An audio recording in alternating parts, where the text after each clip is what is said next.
Want to protect your photos with the watermark on your Samsung phone? It's a smart move, especially to stop others from using your photos without permission. In this video, I'll show you 2 simple ways to add a watermark to your photos. Let's get started. Method 1. Using Settings app. First, open up the settings, then scroll down a little bit. After that, tap on Apps.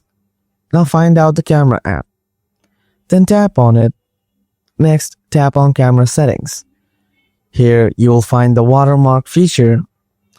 Now simply toggle it on. After that, if you want to remove watermark from your picture, then simply toggle it off. Method 2. Using Camera app. Go back to the home screen. Open up the Camera app. Look at the top left corner. Here, you will see the settings icon. Now tap on it. Here, you will find the watermark feature at the top. Now simply turn it on from here also. If you want to disable it, just toggle it off. That's all for today. If this video helped you, give it a like. Got any questions? Just ask in the comments. Thanks a lot for watching.